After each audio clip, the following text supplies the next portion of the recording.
ایک بادشاہ تھا جس کی 7 بیٹیاں تھیں۔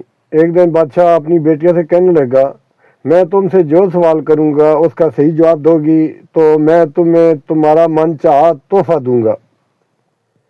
سب ایک قطار میں کھڑی ہو گئیں۔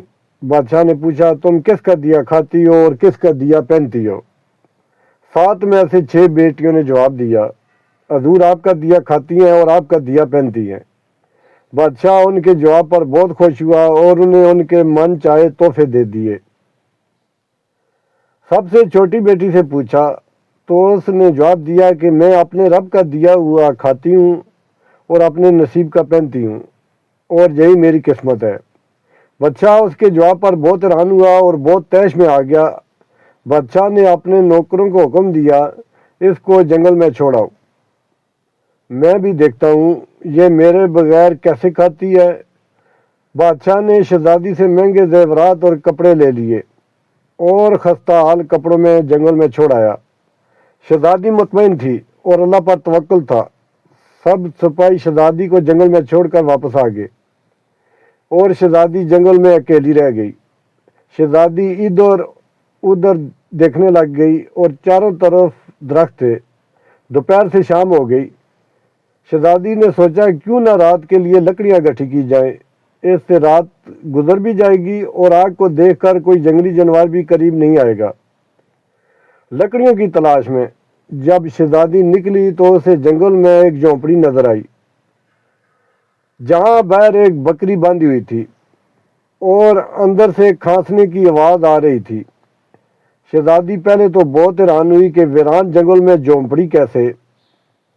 پھر وہ جھونپڑی کے اندر داخل ہوئی اور دیکھتی ہے کہ ایک بوڑھا ضعیف چرپائی پر لیٹا کھانس رہا ہے اور کھانستے کھانستے پانی پانی پکار رہا ہے۔ تو ایک طرف پانی کا گھڑا ملا، اس نے بوڑھے کو پانی پلایا۔ بوڑھا تھوڑی ہوش میں آیا تو بوڑھے نے پوچھا، بیٹا تو اکیلی اس جنگل میں کیا کر رہی ہے؟ اس پر شہزادی نے سارا ماجرا بیان کیا کہ وہ یہاں کیسے پہنچی۔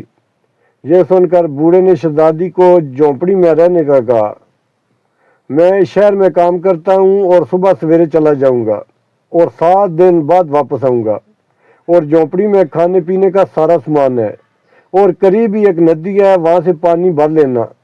صبح سویرے بوڑھا شہر چلا جاتا ہے اور شہزادی جھونپڑی کی صاف صفائی کر کے بکری کا دودھ دو لیتی ہے، آدھا اپنے لیے رکھ لیتی ہے اور آدھا باہر برتن میں رکھ دیتی ہے کہ کوئی جانور پیاسا ہوگا تو پی لے گا، اور رات کو سو جاتی ہے۔ صبح جب شہزادی اٹھتی ہے تو دیکھتی ہے کہ باہر دودھ کا پیالہ خالی ہے اور قریب ہی ایک خوبصورت اور قیمتی لال پڑا ہوا ہے جو کہ دیکھنے میں بہت ہی قیمتی ہے اور خوبصورت ہے، اور اس کے ساتھ ہی سانپ کے نشان ہیں۔ اس پر شہزادی کو یاد آتا ہے کہ اس نے بچپن میں سنا تھا کہ جب کوئی نایاب سانپ خوش ہوتا ہے تو وہ ایک ایسا لال اگلتا ہے جس کی قیمت ہیروں اور زیورات سے زیادہ ہوتی ہے۔ وہ یہ سوچتی ہے کہ شاید سانپ پیاسا تھا تو وہ دودھ پی کر خوش ہوا اور اس نے لال اگل دیا۔ یہ سوچ کر شہزادی لال اٹھاتی ہے اور اسے اپنے پاس رکھ لیتی ہے۔ پھر اگلی شام شہزادی دوبارہ دودھ پیالے میں ڈال کر رکھ دیتی ہے اور صبح پھر سے اسے ایک لال مل جاتا ہے۔ اس طرح کرتے کرتے 7 لال ہو جاتے ہیں اور اس دن بوڑھا بھی واپس آ جاتا ہے۔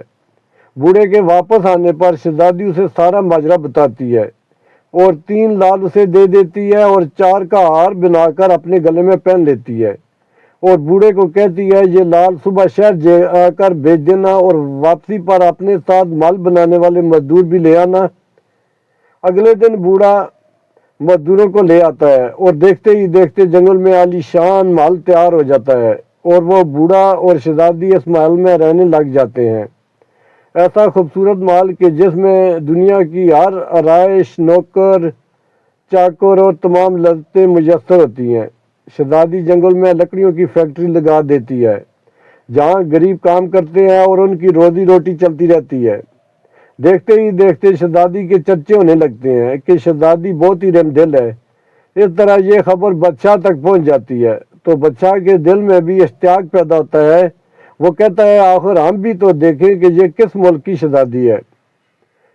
چنانچہ وہ اپنے سپاہیوں کے ذریعے پیغام بھیجتا ہے۔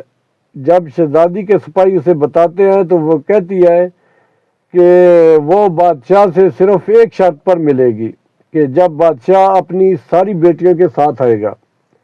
چنانچہ اگلے روز بادشاہ ساری بیٹیوں کے ساتھ شہزادی کے محل پہنچ جاتا ہے۔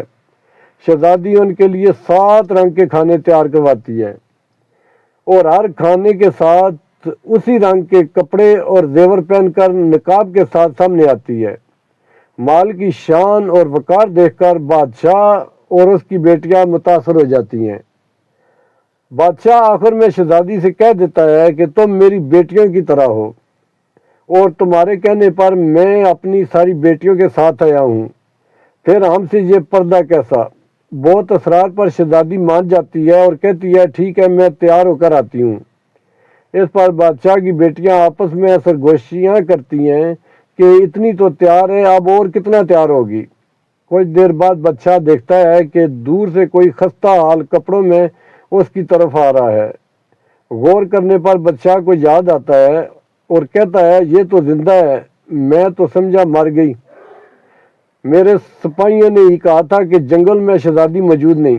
یہ دیکھ کر بادشاہ خوشی سے جھوم اٹھتا ہے اور کہتا ہے شہزادی کو بلاؤ، میں تمہیں اس سے ذات کروا لوں گا، پھر چاہے وہ قیمت میں میری ساری حکومت ہی کیوں نہ مانگ لے۔